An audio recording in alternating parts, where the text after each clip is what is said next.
കോവളത്തെ സ്വകാര്യ ഹോട്ടലിൽ ഉറുമ്പരിച്ച നിലയിൽ കണ്ടെത്തിയ അമേരിക്കൻ പൗരനെ നാട്ടിലെത്തിക്കാൻ ശ്രമം തുടങ്ങി. ഫോറിനേഴ്സ് റീജിയണൽ രജിസ്ട്രേഷൻ ഓഫീസർ ചെന്നൈയിലെ US കോൺസുലേറ്റിന് കത്തയച്ചു. ഇർവിന്റെ ആരോഗ്യസ്ഥിതിയും അറിയിച്ചു. വിവരങ്ങളുമായി എസ് ശരണാണ് ചേരുന്നത്. ശരൺ, എങ്ങനെയാണ് അദ്ദേഹത്തെ നാട്ടിലേക്ക് എത്തിക്കുക? എന്തൊക്കെയാണ് നടപടിക്രമങ്ങൾ? എന്താണ് ഇപ്പോൾ നടക്കുന്നത്? നാട്ടിലെത്തിക്കാനുള്ള ശ്രമങ്ങൾ ഊർജിതമാക്കിയിട്ടുണ്ട്. ഇന്നലെയാണ് അമേരിക്കൻ പൗരനായ ഇർവിൻ ഫോക്സിനെ ഉറുമ്പരിച്ച നിലയിൽ കണ്ടെത്തിയിരുന്നത്. തുടർന്ന് ഇദ്ദേഹത്തെ നെയ്യാറ്റിൻകരയിലെ സ്വകാര്യ ആശുപത്രിയിലേക്ക് പ്രവേശിപ്പിച്ചിരുന്നു. കഴിഞ്ഞ വർഷമാണ് ഇദ്ദേഹം കോവളത്തേക്ക് എത്തിയത്. അതിനുശേഷം വീണ് പരിക്കേറ്റതാണ്. അതിനുശേഷമാണ് ഇദ്ദേഹം ഈ കോവളത്തെ സ്വകാര്യ ഹോട്ടലിൽ ചികിത്സയിൽ കഴിഞ്ഞിരുന്നത്.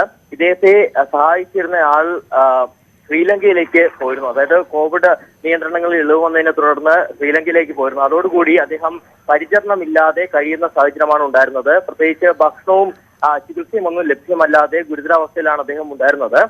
ഏതായാലും ഇദ്ദേഹത്തെ ഇപ്പോൾ നാട്ടിലെത്തിക്കാനുള്ള ശ്രമങ്ങളാണ് ഊർജിതമാക്കിയിരിക്കുന്നത്. പ്രധാനമായും ഫോറിനേഴ്സ് റീജിയണൽ രജിസ്ട്രേഷൻ ഓഫീസർ ചെന്നൈയിലെ US കോൺസുലേറ്റിനെ കത്തയച്ചിട്ടുണ്ട്. ഇദ്ദേഹത്തെ എത്രയും വേഗം നാട്ടിലെത്തിക്കണം, ചികിത്സ നൽകണമെന്ന് ആവശ്യപ്പെട്ടുകൊണ്ടാണ് കത്തയച്ചിരിക്കുന്നത്. ഏതായാലും തുടർ നടപടികൾ വേഗത്തിൽ തന്നെ US കോൺസുലേറ്റിന്റെ ഭാഗത്തു നിന്ന് ഉണ്ടാകുമെന്നാണ് പ്രതീക്ഷിക്കുന്നത്. പ്രത്യേകിച്ച് നമുക്ക് മനസ്സിലാക്കാൻ സാധിച്ചിരിക്കുന്നത് ഇദ്ദേഹം ചികിത്സയിൽ കഴിയുന്ന സ്വകാര്യ ആശുപത്രിയുമായി US കോൺസുലേറ്റ് ബന്ധപ്പെട്ടിട്ടുള്ളതാണ്. ചികിത്സയുടെ വിവരങ്ങളടക്കം ശേഖരിച്ചിട്ടുണ്ട്. ഏതായാലും ഇദ്ദേഹത്തിന്റെ ആരോഗ്യനില തൃപ്തികരമാണ്. അതായത് ആരോഗ്യനിലയിൽ പുരോഗതി ഉണ്ടെന്നുള്ളതാണ് ആശുപത്രി അധികൃതർ വ്യക്തമാക്കുന്നത്. ശരി.